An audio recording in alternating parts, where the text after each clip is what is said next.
Glória a Jesus, glória a Jesus, glória a Deus, glória a Jesus. Que maravilha!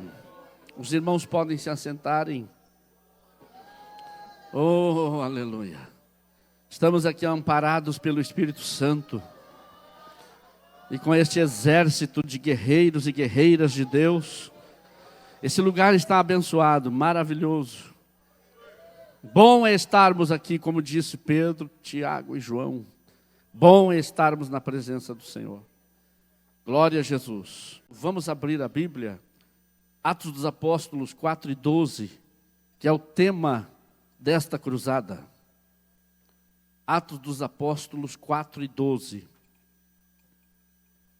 Glória a Jesus. Que diz assim a palavra de Deus: e não há salvação em nenhum outro, porque abaixo do céu não existe nenhum outro nome dado entre os homens, pelo qual importa que sejamos salvos. Como é que é o nome dele?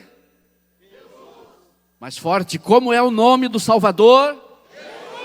Aleluia, glória a Jesus. Você pode dar glória a Jesus?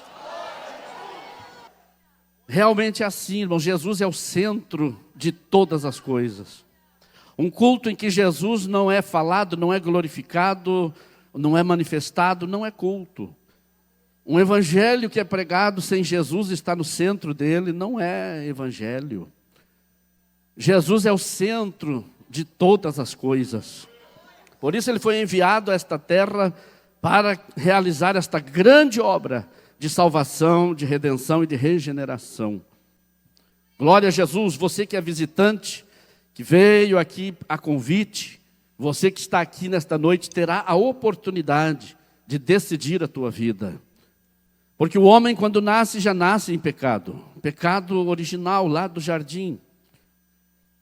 E aí este homem nasce, e após o seu nascimento, ele só tem uma coisa para resolver na sua vida, que não é com quem vai se casar, não é em que cidade vai morar, não é viajar em outros países, conhecer outros países, mas sim acertar-se com o Criador. É a única coisa que deve se preocupar. E para isso Deus dá um tempo. Então se a pessoa vive 30 anos, Deus deu para esta pessoa 30 anos para acertar esse negócio. Se a pessoa viveu 50 anos, Deus deu 50 anos para esta pessoa, acertar isso em sua vida. Se viver 70, 80, não importa a idade que viva, que enquanto tem fôlego de vida, é uma oportunidade que Deus está dando a essa pessoa para acertar a única coisa que importa na eternidade, que é a sua salvação. E Deus está dando a oportunidade aqui nesta noite, para você que é visitante, para você que veio a convite, de você acertar isso na sua vida. Então eu quero narrar aqui alguma coisa para que você entenda o porquê que você precisa fazer isso. Por que há esta necessidade? Porque lá vem a pergunta: para que ser crente? Para que ir na igreja? Para que aceitar Jesus? Qual é o propósito disso? E muitas pessoas não aceitam, não tomam essa decisão justamente por não compreender, por não saber o porquê disso. Então nós vamos tentar explicar aqui aos irmãos, e eu creio que o Espírito Santo já vai estar trabalhando nos corações, e a igreja que é militante na terra fica em oração. Estamos numa batalha espiritual, alguns estão no vale da decisão e precisam tomar uma decisão hoje, que vai definir a sua vida futura, vai definir a sua vida da eternidade. Então a igreja fica orando. Qual é a oração que a igreja vai fazer? Senhor, fala com esta vida. Senhor, fala com esta alma. Senhor, que esta pessoa abra o coração. Senhor, que esta pessoa compreenda o Evangelho, que é boas novas, que é notícias boas, que essa pessoa compreenda que este é o caminho que leva ao céu. Quantos aqui vão ajudar em oração? Fica orando aí, fica no Espírito, aleluia, glória a Deus. A história do universo se resume em apenas 3 palavras: criação, degeneração e regeneração. E a palavra regeneração vem acompanhada da palavra redenção. Porque regeneração quer dizer trazer as coisas ao estado original, aquilo que foi depredado, aquilo que foi estragado pelas quedas, aquilo que foi arruinado pela desobediência e pelo pecado. Então regeneração é trazer de volta as coisas ao estado original. E a palavra redenção quer dizer trazer ao dono original aquilo que foi tirado, que foi roubado, que foi extraviado. Então redimir quer dizer isso, trazer ao dono original. E esse processo de redenção, ele já começou desde a eternidade. E ele está em andamento.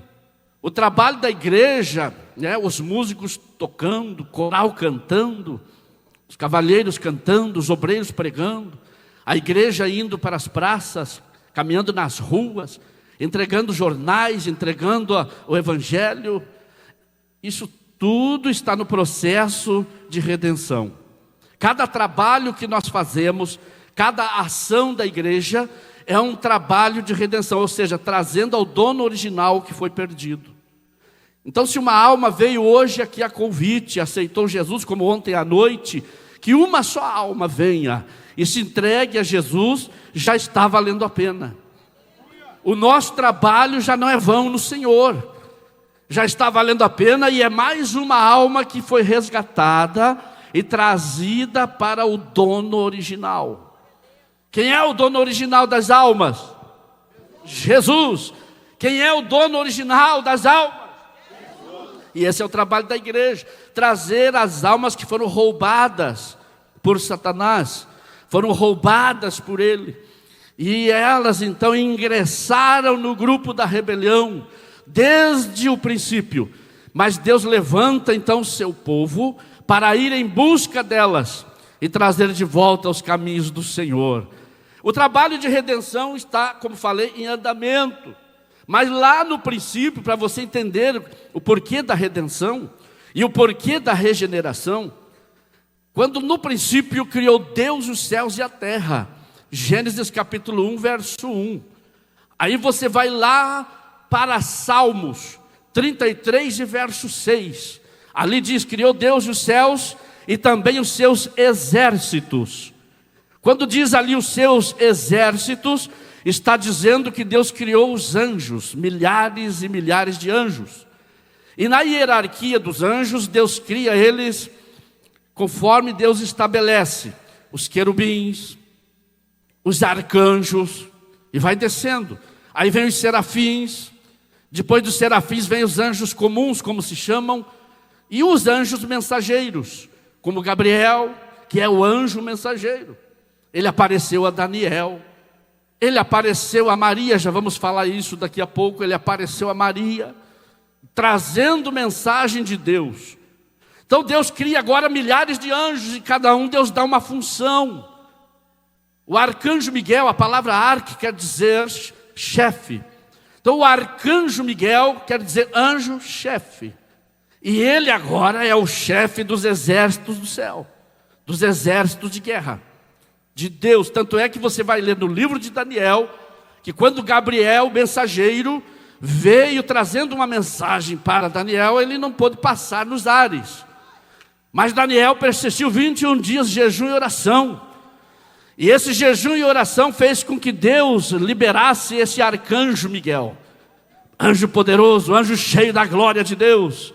E lá vem ele. E quando ele chega nos ares, a Bíblia diz que ele expulsa os príncipes da Pérsia, que é os demônios, expulsa eles dos ares e o caminho fica aberto. E o anjo mensageiro chega. Agora o que me chama a atenção é que quando o anjo chega, pastor Mateus, o anjo chega e diz assim para Daniel: olha, 21 dias haviam se passado, 21 dias jejuando, 21 dias orando. Dá quase para desanimar, não é mesmo? Dá quase para dizer não vai acontecer. Dá para dizer não vai vir. Está longe demais. A resposta não chegou. Eu vou parar, eu desisto. Muitos fazem assim, mas Daniel não desistiu. E eu venho aqui para te dizer, meu irmão, não desista. Continua no propósito, continua na presença de Deus, porque a resposta já está vindo. Porque o anjo chega, pastor Mateus, e diz: desde o princípio, olha só, desde o início das tuas súplicas, eu fui enviado.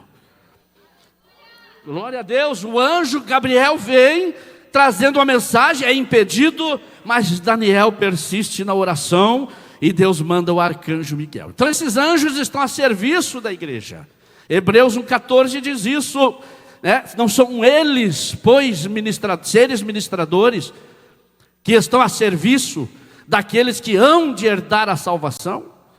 Então os anjos estão a serviço. O anjo não está aí para ser adorado, não. Anjo não está aí, né, para ser glorificado, não. Anjo é para trabalhar a favor da igreja.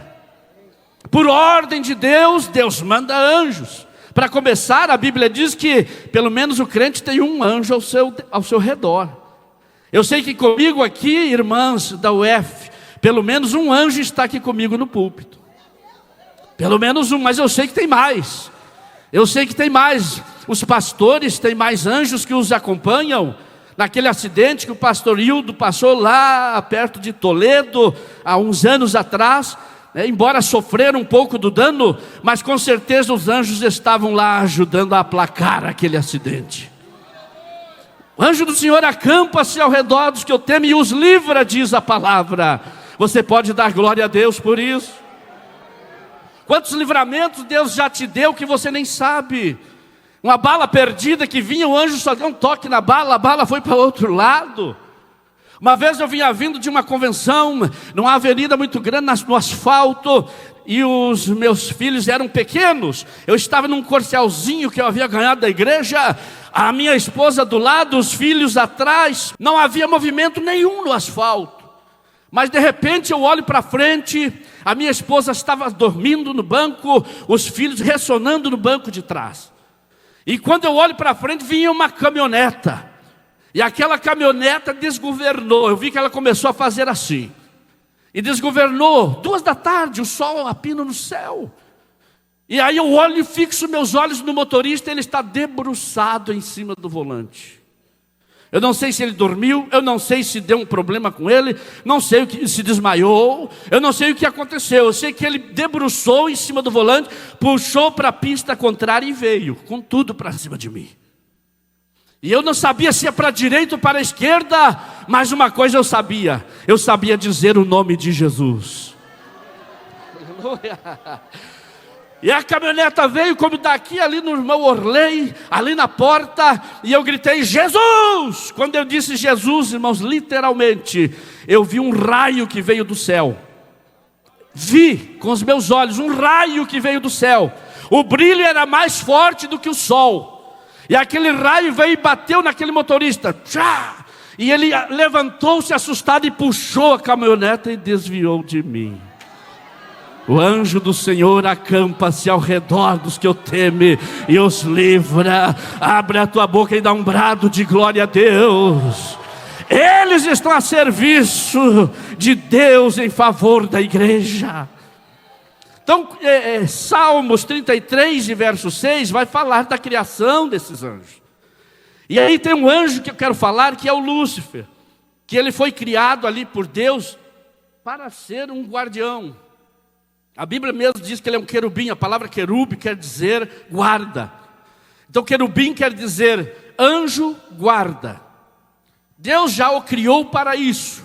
Além de ele ter outros atributos, outras coisas formosas, bonitas, que você vai ler lá no livro de Isaías, capítulo 14, verso 12. Você vai ler lá no livro de Ezequiel, capítulo 28, versículo 12. Que lá também fala, tu eras o querubim ungido. E estava cercado de todas as pedras preciosas. Estava lá, passa para o versículo mais para frente, diz ali, tu eras o sinete da perfeição. A palavra sinete quer dizer chancela, ou um carimbo. Lembra lá no Egito, quando José tinha o anel do rei Faraó? Aquele anel que selava as cartas e as escrituras, era com alto relevo, e aí colocava na cera quente, e depois selava as cartas. Isso era uma chancela, era um carimbo. Quando a Bíblia está dizendo ali que ele era o sinete da perfeição, Deus está dizendo, você é o carimbo da perfeição. Deus usava esse querubim como um carimbo de perfeição.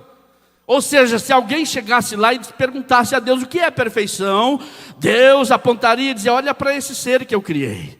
Eu criei ele perfeito, dá uma olhadinha nele. Então ele era um exemplo de perfeição. E assim ele era, e andava no meio das pedras afogueadas. Diz ali o profeta Ezequiel, que ele andava no meio do carbúnculo, no meio do topázio, no meio da ametista. Está ali, no diamante, o berilo, o ônix, o jaspe, a safira, esmeralda, o ouro, a prata. E ele andava ali. E as pedras pegavam fogo. E onde eram essas pedras? Eram aqui na terra, neste planeta. Gênesis 1:1 diz, no princípio criou Deus os céus e a terra. Existe uma coisa, irmãos, na Bíblia e nos estudos que fazemos, quando estudamos, sobre a lógica. Existe uma lógica bíblica. E em todas as coisas existe uma lógica. O que é uma lógica? Uma lógica é algo que não pode ou é impossível ser diferente. Isso é uma lógica. Por exemplo, se eu pegar esse copo aqui agora, cheio de água, e jogá-lo no chão, o que diz a lógica?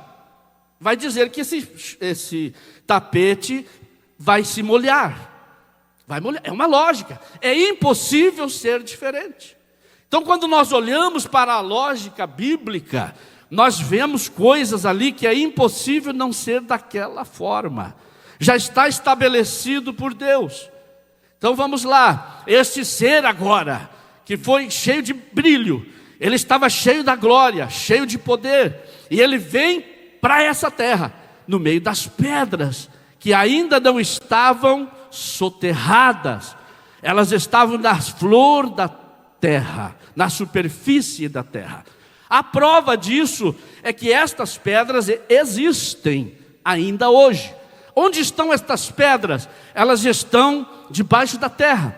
Você vai aqui na cidade de Esmeralda, na cidade de Ametista do Sul, ali em Soledade, não é, irmão Parnoff? Em Soledade, as pessoas vivem ali da extração da pedra preciosa.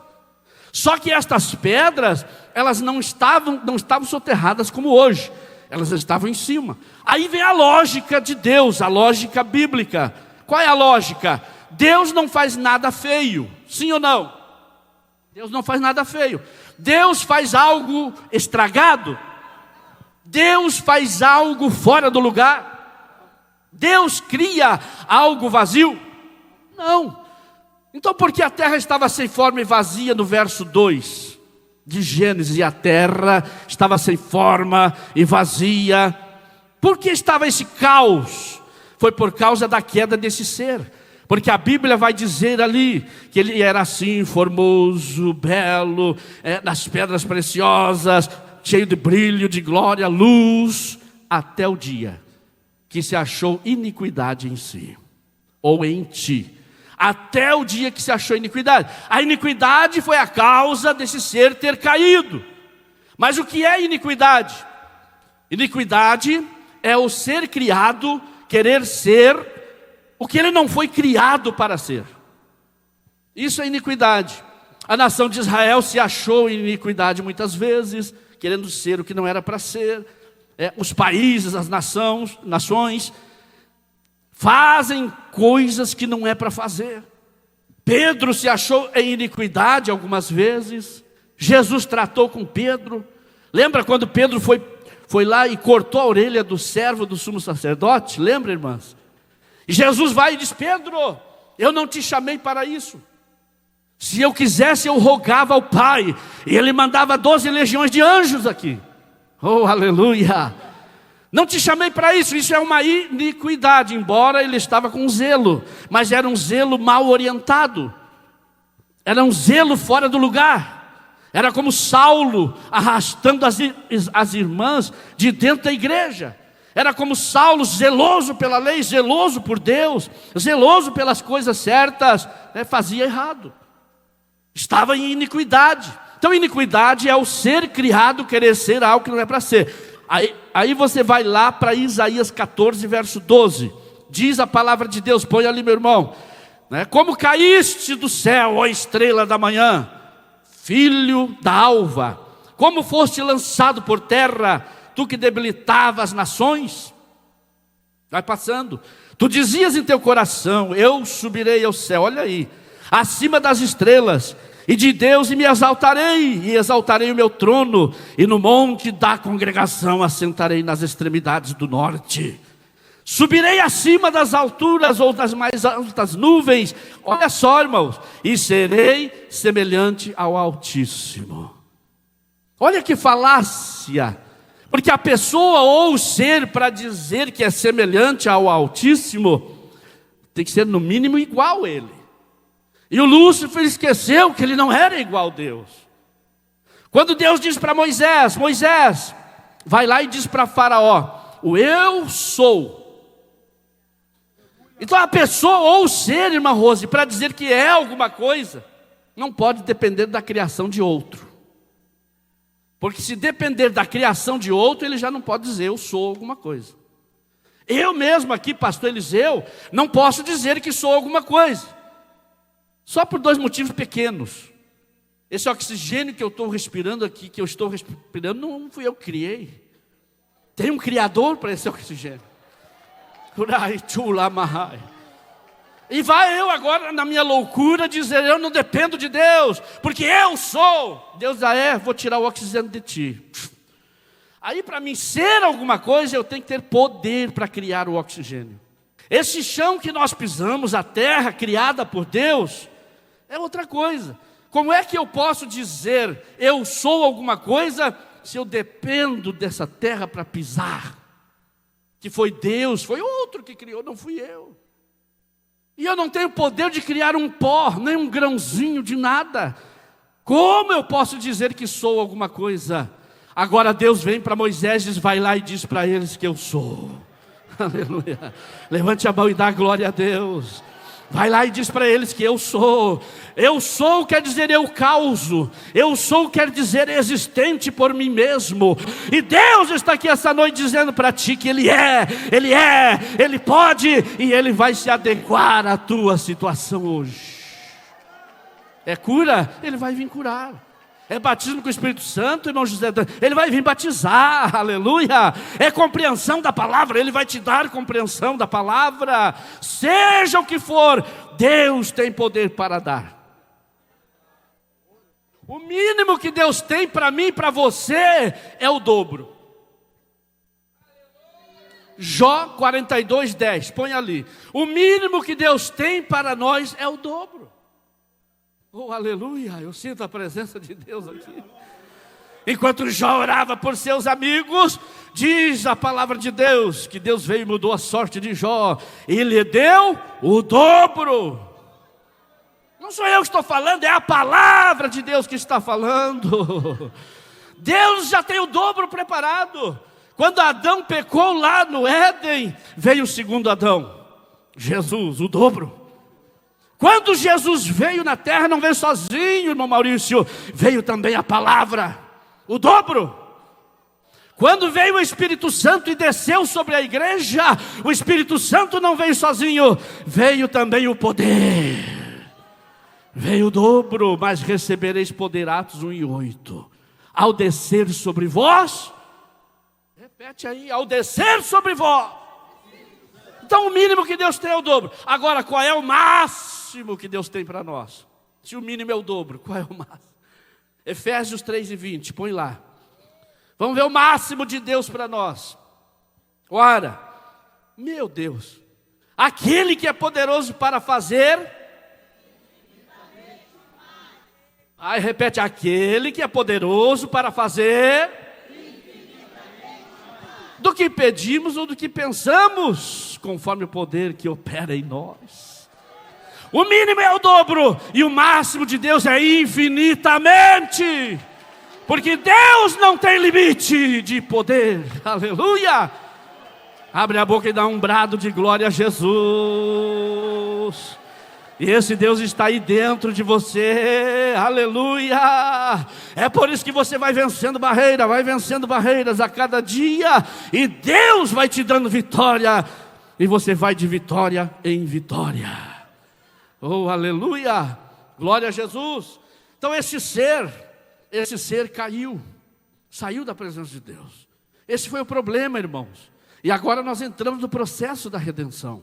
Ou seja, Deus agora precisa trazer tudo de volta, trazer ao estado original, porque ficou esse problema na eternidade. E se Lúcifer tivesse saído sozinho, não. Apocalipse 12 diz que ele levou com a sua cauda, né, uma terça parte dos anjos. Não é pouca coisa. Milhares e milhares o acompanharam nessa rebelião. Só que Deus o expulsa. E como ele não tem poder para criar nada, o Lúcifer não tem poder para criar nada, ele ficou lá e está aí perambulando pelos ares. Está aí perturbando, incomodando. Por isso que Jesus disse que ele veio para roubar, matar e destruir. É só o que ele sabe fazer. Mas ele não sabe criar nada, nem tem poder para criar nada. Ele é um ser criado, limitado. Tanto é que em Jó, Deus disse para Satanás, só vai até aqui tu não passa. Se tu passar, eu te passo o chicote. Então veja, ele não tem poder de criar nada, e nem poder de fazer nada além do limite que Deus estabelece para ele. Já está tudo determinado. Mas vamos para frente que a hora avança, já queremos orar. No processo de redenção, então, Deus começa a criar o mesmo mundo, a mesma terra, mas um novo sistema. E aí Deus vem nessa terra, a Trindade se reúne, e Deus vem nessa terra e encontra a terra nessa situação, num caos, num abismo. Mas Deus, ele sempre usou a linguagem da fé. O que é a linguagem da fé? A linguagem da fé é você tomar antecipadamente algo que já existe. A linguagem da fé é falar no futuro. Deus, ele sempre fala e age já pensando no futuro. Todas as coisas estão nas mãos dele e ele sabe disso, e ele ensinou isso a nós. Ensinou a Abraão, ensinou a Isaac, ensinou a Jacó, principalmente o Abraão, o pai da fé. E o Abraão, depois dali dos ensinamentos de Deus, sempre falou no futuro também. E engraçado, interessante, irmãos, que quem age pela fé, quem fala pela fé, caminha e vive pela fé, como diz a palavra, essa pessoa, quando olha para um problema, ela ignora aquele problema. Mas ela ignora o problema porque sabe que há um poder maior que vence aquele problema. Como os irmãos de Davi olhavam o gigante e diziam, olha o tamanho dele. Olha só o braço dele. Olha o dedinho mingo dele, é maior que o meu braço. E eles davam força para o gigante. E o gigante crescia e ouvia isso e dizia, é verdade, vocês são fraquinhos, olha a minha força. Mas até o dia que chegou um menininho lá e falou o contrário.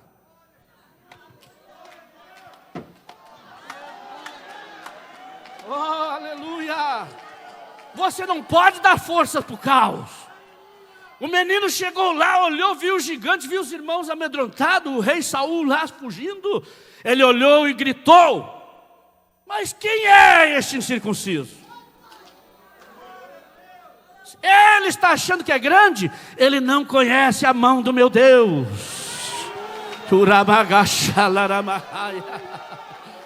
Só o dedinho mingo do meu Deus. Aleluia. Expulsa ele para longe. Então não dê força para o caos, irmão, na tua casa, no teu trabalho, no seu lar, na sua família. Não dê força ao caos. Não que ele não exista, porque quando Deus chega e vê tudo isso, Deus simplesmente inverteu o caos com a sua palavra. Ele inverte, ele chegou e disse: haja luz. E as trevas já foram embora. Oh, aleluia. Com a palavra você rebate o caos, rebate o problema, e a glória de Deus desce e muda a situação. Está sentindo a presença de Deus aí, irmão? Vai dando glória a Deus. Deus tem o melhor para você nessa noite. E aí Deus prepara tudo e vai criando com a sua palavra. Haja isso, haja aquilo, né? E foi criando, de repente, haja firmamento. Quando ele disse haja firmamento, olha para cá, irmãs, foi como que enchesse um balão assim, ó. Esse oxigênio surgiu. A camada de ozônio separou. Essa é a expansão de Gênesis 3. E por que Deus cria isso e ali vem a lei da gravidade e ali surge o oxigênio? O diabo olhava de longe e começou a pensar, quem sabe, eu estou conjecturando aqui, é uma lógica bíblica, por que Deus está criando isso ali? Esse oxigênio, essas coisas. Porque os anjos não precisam de oxigênio. Tanto anjos do céu quanto anjos caídos não precisam de oxigênio. Mas Deus cria isso para quê? Porque Ele iria colocar pequenos seres, um pouco menor que os anjos, ia colocar ali. E esse ser ia precisar respirar. Então faz assim, ó, e solta. Vai. Relaxa um pouco aí. Respira de novo e solta. Aleluia. Isso aí Deus criou para ti. É para nós. E está ali, Efésios 3:20. É em abundância.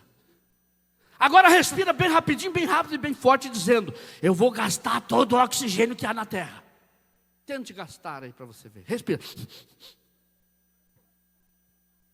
Você pode reunir uma multidão ali no estádio do Inter, 40, 50 mil pessoas. Pega um microfone lá e fala para 40, 50 mil pessoas: respirem o máximo que vocês puderem e vamos gastar todo o oxigênio da terra. Será que vai conseguir? Eles podem tentar, mas não vão conseguir. Porque está ali Efésios 3:20. Infinitamente. Deus cria em abundância para nunca faltar. Da onde veio essa provisão que você tem hoje, Deus tem mais. Está guardado lá, Deus tem mais. Filipenses 4:19. Deus, segundo a sua riqueza, há de suprir cada uma das tuas necessidades. De onde veio a tua empresa, tem mais. De onde veio o teu salário, tem mais. De onde veio a tua família, tem mais. Aleluia. Deus tem abundância. É por isso que João disse a Gaio, na terceira epístola de João, está ali, verso 1, põe lá. João diz a Gaio, olha o que ele diz ali.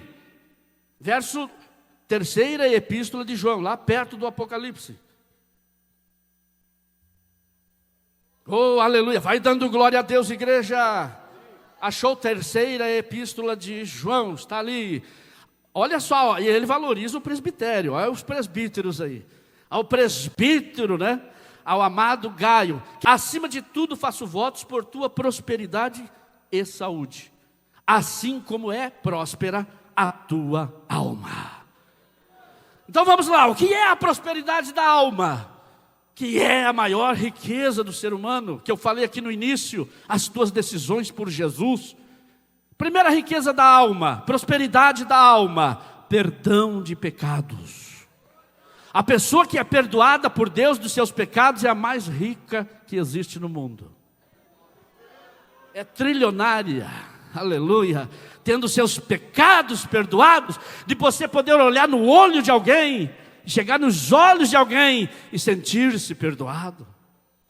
Aleluia. Segunda riqueza da alma, o nome escrito no livro da vida. Oh, aleluia. Está lá o teu nome, irmã Cida?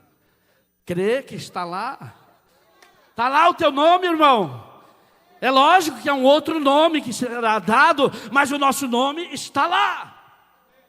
Você pode não estar nos clubes ricos da terra, Você não pode estar nos clubes dos Estados Unidos, pode não estar nos clubes da ONU, pode não estar nos clubes da OTAN, pode não estar nos clubes, né, dos milionários e nem dos pobres também. Qualquer lugar, você chega, não está o nome ali, não pode entrar. Mas quando chega no céu, o anjo vai abrir o livro e vai dizer: entra, meu filho. Como falou o presbítero Leonardo ontem aqui pregando, Deus te abençoe, aleluia. E ele disse: Deus vai olhar e vai dizer: vinde benditos de meu Pai, entrai para o reino que vos está preparado desde a fundação do mundo. Então a maior riqueza, uma das maiores riquezas é o nome escrito no livro da vida. Meu nome está lá, eu tenho certeza disso. Qual é a terceira maior riqueza do crente? Na alma, que João está falando a Gaio, que é a prosperidade da alma. É a convicção, é a certeza de que vamos receber um novo corpo no dia do arrebatamento da igreja. Oh, aleluia! Você não deu glória a Deus porque não entendeu, quem sabe? Mas esse novo corpo não vai ter mais dor de coluna. Esse novo corpo não vai ter mais miopia.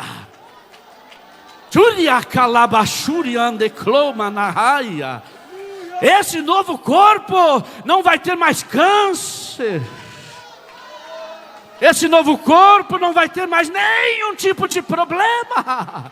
Ele é perfeito, é um corpo glorificado, que já está pronto, já está pronto, já está pronto. Levante a mão, você que é rico na alma, você que é milionário na alma, você que é trilionário na alma. Dá glória a Deus e só vai dizendo: obrigado, eu não mereço isso, Jesus. Obrigado, eu não mereço isso, Senhor. Eu não merecia nada disso. Mas a tua graça, a tua misericórdia me alcançou. Eu aceitei como Salvador e agora eu estou aqui na sua presença. Vamos ficar de pé, meus irmãos.